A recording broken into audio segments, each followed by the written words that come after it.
आज हम बात करेंगे पैरासीटामोल पॉइजनिंग की। आप में से बहुत तुम लोगों ने सोच पाए हो कि पैरासीटामोल की भी पॉइजनिंग हो सकती है। मतलब पैरासीटामोल भी क्या हमारे लिए जानलेवा हो सकता है। पैरासीटामोल एक ऐसा ड्रग, एक ऐसे ब्रांड के अंतर्गत आता है जिसको बिना प्रिस्क्रिप्शन के हर एक मेडिकल स्टोर में लिया जा सकता है। तो जाहिर सी बात है कि जब भी आपको साधारण सा बुखार आता है या फिर हाथ पैर में दर्द या सर में साधारण सा दर्द होता है तो आप बिना पर्चे के ही आप मेडिकल स्टोर से आप पैरासीटामोल की टैबलेट ले लेते हैं। लेकिन इसके क्या क्या दुष्प्रभाव हो सकते हैं और इसकी कैसे पॉइजनिंग, मतलब ये पैरासीटामोल कैसे हमारे लिए जहर बन सकता है जिससे आदमी की जान तक जा सकती है। तो इस सब टॉपिक के बारे में हम विस्तृत जानकारी प्राप्त करेंगे आज के इस वीडियो में। तो आज का वीडियो काफी इंटरेस्टिंग होने वाला है दोस्तों, तो बने रहेगा वीडियो में लास्ट में। और किसी भी टॉपिक को प्लीज स्किप मत कीजिएगा अगर आपको अच्छी तरह समझना है तो मैं डॉक्टर अविनाश सन्ना का स्वागत करता हूं आप सभी का मेरे यूट्यूब चैनल मेडिकल इन्फो में, ऐसा प्लेटफॉर्म जहां हमेशा आपको कुछ नया सीखने मिलता है।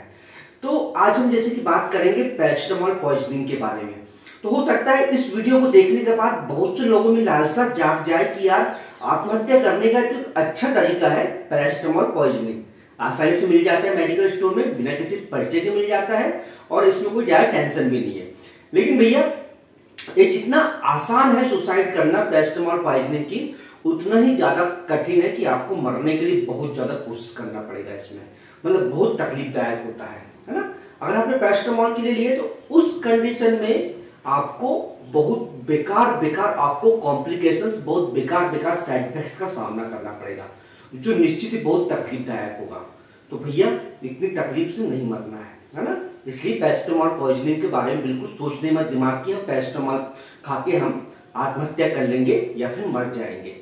तो चलिए दोस्तों, ये अलग बात थी। अब आते हैं हम अपने मेन टॉपिक की ओर। तो पैरासीटामोल की पॉइजनिंग, ऐसा क्या होता है पैरासीटामोल में जिसकी वजह से पैरासीटामोल की पॉइजनिंग हो जाती है और इंसान की जान तक चली जाती है। इवन जान तो चली ही जाती है लेकिन उसके पहले बॉडी के बहुत सारे जो ऑर्गन्स, जो मुख्य पार्ट्स होते हैं, मुख्य भाग जो होते हैं, अंग होते हैं जो शरीर के, वो फेल हो जाते हैं, काम करना बंद कर देते हैं। तो बने रहिएगा दोस्तों वीडियो में। जैसा कि सब लोग जानते हैं कि पैरासीटामोल का यूज जनरली बुखार में किया जाता है और हल्के फुल्के सर दर्द, हाथ पैर दर्द में किया जाता है। लेकिन पैरासीटामोल की जो एग्जैक्टिव डोज होती है उसके बारे में मैं आपको थोड़ा सा जानकारी दे देता हूं। जो पैरासीटामोल की जो हमारी एग्जैक्टिव डोज होती है डेली रूटीन में, डेली रूटीन मतलब 24 आवर में, इसको बॉडी वेट के हिसाब से कैलकुलेट किया जाता है। जो हमारा पैरासीटामोल का नॉर्मल डोज होता है वो बॉडी वेट के हिसाब से 15 mg पर केजी होता है। मतलब सपोज अगर हम बात करें कोई व्यक्ति 40 किलो का है तो 40 किलो का है तो उस कंडीशन में उसको 600 mg पैरासीटामोल का डोज जाएगा 24 घंटे के अंदर। मतलब जो हमारा नॉर्मल डोज होता है 15 mg पर केजी वेट के हिसाब से होता है। लेकिन वहीं की वजह जो हमारा टॉक्सिक डोज होता है जस्ट 15 mg पर केजी के हिसाब से ना होते हुए जस्ट 10 गुना ज्यादा हो जाए, मतलब 150 mg पर केजी वेट के हिसाब से अगर जा रहा है हमारे बॉडी के अंदर 24 घंटे के अंदर, तो ये हमारा टॉक्सिक इफेक्ट कहलाता है।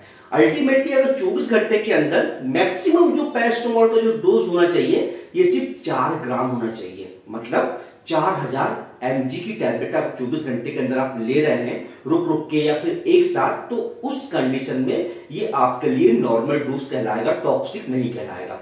लेकिन बट वही जो पैरासीटामोल का डोज है अगर 8 ग्राम के ऊपर हो जाए, है ना, मतलब 8000 mg के अगर ऊपर हो जाता है तो उस कंडीशन में आपको पैरासीटामोल पॉइजनिंग मतलब टॉक्सिक इफेक्ट हो जाएगा पैरासीटामोल का। मतलब हमें 4 ग्राम तक हम ले सकते हैं अपने अलग अलग बीमारियों और अलग अलग रोग के हिसाब से, और लेकिन वही 8 ग्राम के ऊपर अगर हो जा रहा है हमारा पैरासीटामोल तो वो हमारी पैरासीटामोल पॉइजनिंग कहलाती है। इसी तरह से बच्चों के और थोड़ा नॉलेज के बच्चों का आपको डोज बता दूं मैं, तो बच्चों का जो डोज होता है डेली का लगभग 50 से 75 mg पर केजी वेट के हिसाब से होता है। और इससे जस्ट अगर डबल हो जाए या फिर 5 गुना ज्यादा हो जाए तो उस कंडीशन में ये टॉक्सिक इफेक्ट कहलाता है, पैरासीटामोल की पॉइजनिंग कहलाती है। साधारण सी बात है कि जब घर में गोलियां पड़ी हुई तो कई बार बच्चे या फिर घर में कुछ झगड़ा वगैरह हो जाए या कुछ और वाद विवाद हो जाए तो उस तरह से जो सामने पड़ी हुई है उसी को खाने की कोशिश करते हैं, आत्महत्या करने, सुसाइड करने की कोशिश करने के लिए। लेकिन बट आप समझ लीजिए कि अगर आप इस तरह का कोई प्रयास करते हैं तो ये आपके लिए बहुत ज्यादा तकलीफदायक हो जाएगा। तो ये तो बात हो गई हमारी पैरासीटामोल पॉइजनिंग की, या किस डोज तक हम लेंगे तो उस कंडीशन में हमको पैरासीटामोल की पॉइजनिंग हो जाएगी। तो बात करें भैया किसी ने कैसे हम पहचाने किया किसी ने पैरासिटामोल की गोलियां ले लिया है जिसकी वजह से इसको बहुत सारे कॉम्प्लिकेशंस हो रहे हैं, इसको बहुत सारे साइड इफेक्ट हो रहे हैं और इसकी वजह से इसकी बहुत हालत खराब हो गई है। तो इससे कुछ जो मेन मुख्य जो लक्षण मैं आपको बताता हूं, इसके लिए क्या क्या लक्षण हमें दिखाई देते हैं।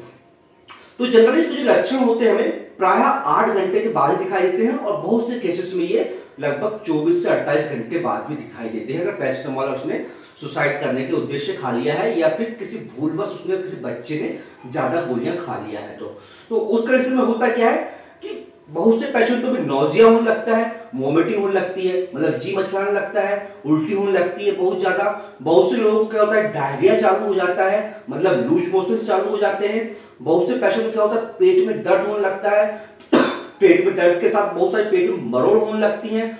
उस कंडीशन में क्या होता है कि बहुत से लोगों का जो लीवर होता है वो काम करना बंद करता है, मतलब उस कंडीशन में जॉइंटिस हो जाता है। जॉइंटिस होने की वजह से क्या होता है हमें जो पॉइजनिंग होती है पैरासिटामोल की उस पेशेंट में आंखें पीली दिखाई देने लगती है और स्किन भी पीली दिखाई देने लगती है। जनरली क्या होता है इस कंडीशन में हमें किडनी फेल होने के चांस बहुत ज्यादा होते हैं, है ना, जिसे रीनल फेल्योर कहा जाता है। तो किडनी फेल होने के भी चांस बहुत ज्यादा होते हैं। पेशेंट को कमजोरी से होने लगती है, मतलब पेशेंट किसी टाइप से ड्राउजीनेस रहने लगता है, फटीग टाइप का होने लगता है, पेट में फूलन आ जाती है बहुत ज्यादा अगर पैरासिटामोल की पॉइजनिंग हो गई है। तो साथों साथ क्या होता है कि पेशेंट अगर कुछ ज्यादा ही सीरियस हो गया है या कुछ ज्यादा ही क्रिटिकल हो गया है उस कंडीशन में उसको किसी टाइप का स्ट्रोक हो सकता है या फिर वो कोमा में जा सकता है और बहुत ज्यादा चांसेस रहते हैं ब्लड क्लॉटिंग होने के। तो ऐसे पेशेंटों में ब्लड क्लॉटिंग भी होना एक साधारण सी बात हो जाती है।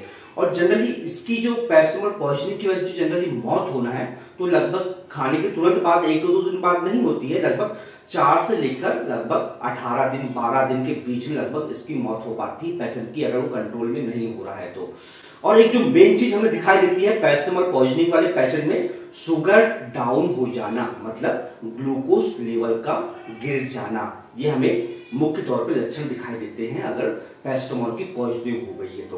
अब बात करते हैं भाई सब कुछ हो गया, ये लक्षण हमें पहचान लिए, सब कुछ कर लिया, अब इसके लिए हम इलाज क्या करेंगे, है ना। तो इलाज के लिए जनरली सबसे पहले तो आप बताया हुआ मैंने कि यार किसी भी टाइप की अगर पॉइजनिंग हो रही है आपको किसी पेशेंट को तो उस कंडीशन में डॉक्टर सबसे पहले आपको गैस्ट्रिक लवाज कराते हैं लगभग 2 से लेकर 4 लीटर NS के द्वारा, है ना। गैस्ट्रिक लवाज क्या होता है मैंने एक वीडियो में बताया हुआ है आपको, आप उसे जाकर देख सकते हैं। साथ ही साथ जो एक्टिव चारकोल होता है ना, एक्टिव चारकोल को घोल के उसे गोलियां खिला के भी आप उसे पैरासिटामोल पॉइजनिंग को आप थोड़ा कम कर सकते हैं, है ना। तो ये साधारण से हमारे ट्रीटमेंट होते हैं जिसके आधार पर आप कर सकते हैं।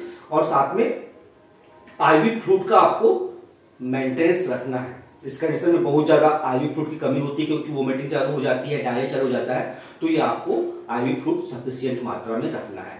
अब मेन बात करते हैं यार सब कुछ तो हमने कर ली प्राइमरी ट्रीटमेंट पे, अब इसके लिए हमको पैरासिटामोल पॉइजनिंग को खत्म करना ही है तो हमें कौन सी मेडिसिन, कौन सी इंजेक्शन, कौन सी दवाई हमें चलाना पड़ेगा। तो दोस्तों इसके लिए जनरली एक ही एंटीडोट होता है पैरासिटामोल का एंटीडोट जिसे हम बोलते हैं N-एसिटाइलसिस्टीन, है ना, जिसे नॉर्मल भाषा में या फिर एसिटाइलसिस्टीन बोलते हैं या फिर शॉर्टकट में इसे NaC बोलते हैं, है ना। दोबारा से इसको नोट डाउन कर सकते हैं, दोबारा से रिपीट कर रहा हूं इसको, N-एसिटाइलसिस्टीन या एसिटाइलसिस्टीन या फिर NaC ड्रग, है ना। तो जनरली इसके जो मॉलिक्यूल जो ब्रांड मार्केट में आते हैं, एक म्यूकोलाइट करके ब्रांड आता है जो बहुत फेमस ब्रांड होता है, जनरली इसे यूज किया जाता है पैरासिटामोल पॉइजनिंग के लिए।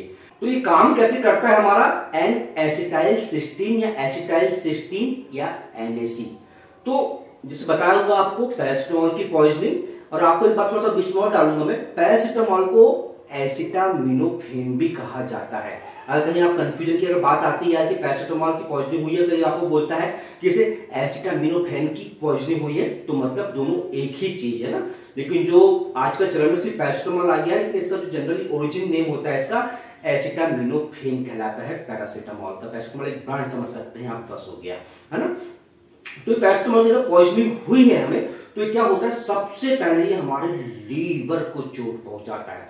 मतलब पूरी तरह से हमारे लीवर को ये डैमेज कर डालता है, और लीवर को डैमेज करने की वजह से हमारा लीवर फैल जाता है, और उसकी वजह से हमारे बहुत से शरीर की जो मैकेनिज्म होती है वो डिस्टर्ब होती है। इसकी वजह से किडनी फेल हो जाती है, पेट में बहुत सारे प्रॉब्लम्स जाती हैं, क्लॉटिंग होने लगती है, लीवर में कुछ डैमेज हो। साधारण सी बात है कि यार कहाँ से हम हिपेरिन लाएंगे, तो क्लॉटिंग होने का चांस भी हमको बहुत ज्यादा बढ़ जाता है। तो जनरली ये इतना नुकसान पहुंचाता है अगर पैरासिटामॉल की पॉइजनिंग अगर ज्यादा हो गई है।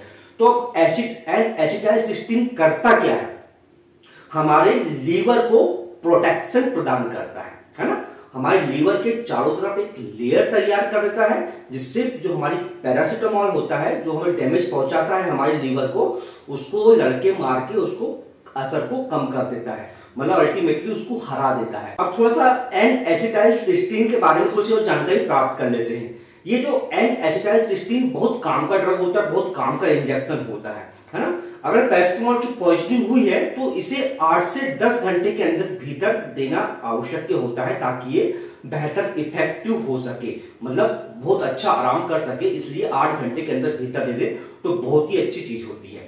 तो जो एन एसिटाइलसिस्टीन होता है, जब ये पैरासिटामॉल पॉइजनिंग के अलावा और कहाँ यूज होता है, तो ये बहुत लाइफ सेविंग ड्रग टाइप का भी इसको कह सकते हैं आप। लाइफ सेविंग ड्रग है ही ये। इसके साथ साथ ही क्या करता है, पीसीएम पॉइजनिंग के अलावा ये हमारा निमोनिया और जो हमारा ब्रोंकाइटिस होता है, जैसे कि हम क्रोनिक ब्रोंको पल्मोनरी विकार जो होते हैं, हमारे जो डिसीज होती हैं, ऐसे व्यक्तियों को भी हम ये दे सकते हैं। ये करता क्या है, जो हमारे शरीर में जो गाढ़ा बलगम, जो हमारा म्यूकस जो गाढ़ा हो जाता है, जिसकी वजह से हमारे लंग्स में चिपक जाता है और बहुत सारी हमें प्रॉब्लम क्रिएट होती है, जिसे हमें ब्रोंको पल्मोनरी बोलते हैं उस डिसऑर्डर में, तो उसमें गाढ़े बलगम को ये पतला करने के काम भी आता है, ताकि इजीली बाहर निकल जाए, है ना। तो ये लाइफ सेविंग ड्रग भी कहलाता है निमोनिया के लिए और ब्रोंकाइटिस केसेस के लिए।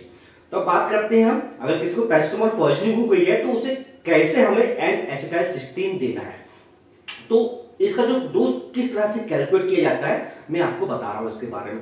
तो सबसे पहले अगर आपने 8 घंटे के अंदर पेशेंट को ले जा लिया है और आपको मालूम हो गया है कि उसको पैरासिटामॉल की पॉइजनिंग हो गई है, डॉक्टर आपसे पूछता है कि यह क्या है, तो आप बताइए इनके साथ गोलियां खा लिया है या फिर नहीं पता है, या फिर डॉक्टर कुछ टेस्ट करवाएगा या अपने अनुभव के हिसाब से देखेगा। जब हम देखते हैं अपने अनुभव के हिसाब से, पेशेंट से हम हिस्ट्री लेते हैं या फिर परिजन से हम हिस्ट्री लेते हैं, तो उसके आधार पर हम निष्कर्ष निकालते हैं कि हाँ इसको ये पॉइजनिंग हुई है या इसके साथ ये केस हुआ है। तो उस कंडीशन में हम लोग या फिर किसी हॉस्पिटल में आप पेशेंट को ले जाते हैं, तो उस कंडीशन में सबसे पहले तो गैस्ट्रिक लवाज कराते ही हैं, एक्टिव चार्ट हम देते ही हैं, आईवी फ्लूइड मेंटेन करते हैं, साथ में हम एन एसिटाइलसिस्टीन का डोज तैयार करते हैं, जो स्टैंडर्ड डोज होता है ना, जो रिकमेंडेड डोज होता है। तो रिकमेंडेड डोज का क्या होता है, तो जो एन एसिटाइलसिस्टीन जो डोज तैयार किया जाता है हमारा, जिसे हम म्यूकोलाइट इंजेक्शन बोलते हैं, 140 mg पर केजी बॉडी वेट के हिसाब से दिया जाता है ना। मतलब 140 mg पर केजी बॉडी वेट हमें D5 मतलब डेक्स्ट्रो 5% के साथ दिया जाएगा और 1 घंटे के अंदर इसे खत्म किया जाएगा, है ना। D5 हमारा D5 जो रहेगा ये 200 ml का रहेगा, मतलब 100 मिला के लगभग 200 जो होता है उसमें हमें देना पड़ेगा D5 में 200 ml में, और लगभग 1 घंटे के अंदर ये हमारा खत्म हो जाएगा। और इसका जो डोज रहेगा लगभग 8 घंटे के अंदर, 8 घंटे से 10 घंटे के भीतर लगभग 3 बार दिया जाएगा। ये होता है हमारा फर्स्ट डोज। और ये जो डोज है आईवी फॉर्म में दिया जाएगा, इन्फ्यूजन करके दिया जाएगा, डायरेक्टली स्टेट दिया जाएगा, है ना। मतलब ये इसका जो फॉर्म होता है सिर्फ आईवी फॉर्म ही होता है, आईवी रूट से ही हमें देना होता है। साधारण सी बात है कि हम D5 में दे रहे हैं, मतलब हमें आईवी रूट से ही जाएगा, फिर जानकारी की मैंने बता दिया आप लोगों को। और सेकंड डोज जो हमारा होता है 500 mg पर केजी बॉडी वेट के हिसाब से जाएगा हमारा 500 ml D5 में, है ना। लगभग ये 4 घंटे के बाद जाएगा, 8 से 10 घंटे का समय हो गया, 3 बार हमने दे दिए हैं, उसके बाद हमारा 4 घंटे के बाद होगा। तो ये हमारा 500 mg पर केजी बॉडी वेट के हिसाब से जाएगा 500 ml की D5 में, लगभग ये भी 1.5 से 2 घंटा ही चलेगा। जो हमारा थर्ड डोज होता है, आखिरी का डोज जो होता है हमारा 1000 mg पर केजी बॉडी वेट के हिसाब से दिया जाएगा हमारा, जो 16 घंटे से अधिक समय पर दिया जाता है। तो ये डोज देने के बाद, कंप्लीट डोज देने के बाद अगर किसी टाइप का कुछ ज्यादा इंजरी नहीं हुई है, बहुत ज्यादा इंजरी नहीं हुई है, तो पेशेंट की जान बच ही जाती है और पेशेंट की जान बचा ही लेते हैं। तो लगभग साधारण सी पैरासिटामोल की पॉइजनिंग होती है तो लगभग 90% केसेस में लगभग पेशेंट की जान बच ही जाती है, अगर सही टाइम पे उसे ट्रीटमेंट मिल गया है तो दोस्तों ये आज की जानकारी थी पैरासिटामोल पॉइजनिंग के बारे में। सबसे पहली बात तो रिक्वेस्ट करूंगा, ऐसा कुछ भी हाथ में साइड करने का प्रयास आप पैरासिटामोल के द्वारा ना करें, उसका छेड़छाड़ी ना करें। जो डॉक्टर ने आपको स्टैंडर्ड डोज बताया है या जिस चीज के लिए आपको डोज तैयार किया है सिर्फ उतने ही लें, उससे ज्यादा बिल्कुल ना लें। अगर टॉक्सिसिटी हो गई, पॉइजनिंग हो गई तो बहुत ज्यादा समस्याओं का सामना करना पड़ेगा। तो आई थिंक दोस्तों आपको आज का वीडियो पसंद आया होगा, पसंद आया हो तो लाइक जरूर कीजिए, मेरे चैनल को सब्सक्राइब नहीं किया सब्सक्राइब जरूर कर लीजिए, बेल आइकन को दबा लीजिए। कोई क्वेश्चन हो आपके या कोई सवाल हो या किसी चीज को लेकर आपके मन में उथल पुथल चल रही हो तो आप मुझे कमेंट्स बॉक्स में जरूर पूछिए।